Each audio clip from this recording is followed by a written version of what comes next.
పూర్వం ఒక గ్రామంలో రాళ్లను అద్భుతమైన శిల్పాలుగా మార్చే ఒక గొప్ప శిల్పి ఉండేవాడు. ఒకరోజు అతను అందమైన విగ్రహాన్ని చెక్కడం కోసం అడవికి వెళ్ళి అక్కడ ఒక పెద్ద రాయిని చూసి దానిని తన ఉలితో చెక్కడం ప్రారంభించాడు.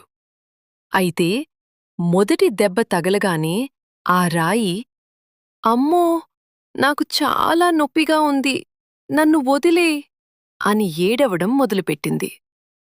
ఆ రాయి పడుతున్న బాధను చూసి జాలిపడిన శిల్పి దానిని అక్కడే వదిలేసి ముందుకు సాగాడు. కొంత దూరం వెళ్ళాక అతనికి మరో రాయి కనిపించింది.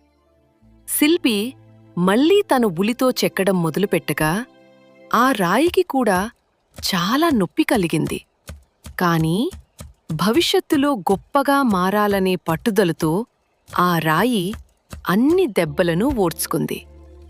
శిల్పి తన నైపుణ్యంతో ఆ రాయిని ఒక అద్భుతమైన దైవ విగ్రహంగా మార్చాడు. గ్రామస్తులు ఆ అందమైన విగ్రహాన్ని చూసి మురిసిపోయి ఊరిలో కొత్తగా కట్టిన దేవాలయంలో దానిని ప్రతిష్ఠించారు. దేవాలయం ప్రారంభమయ్యాక భక్తులందరూ వచ్చి ఆ విగ్రహానికి పూజలు చేస్తూ పూలమాలలతో అలంకరించేవారు. అయితే గుడికి వచ్చే భక్తులు కొబ్బరికాయలు కొట్టడానికి ఒక రాయి కావాలని కోరగా అడవిలో శిల్పి మొదట వదిలేసిన ఆ మొదటి రాయిని తీసుకువచ్చి గుడి మెట్ల వద్ద వేశారు.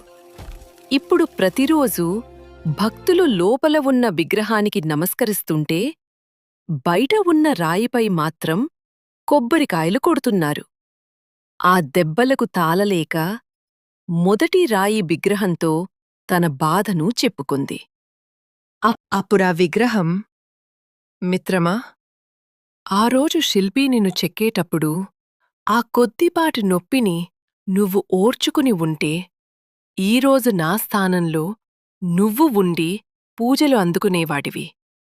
అప్పుడు కష్టపడలేదు కాబట్టే ఇప్పుడు ఈ దెబ్బలు తింటున్నావు" అని సమాధానమిచ్చింది. ఆ మాటలతో మొదటి రాయి తన తప్పు తెలుసుకుంది.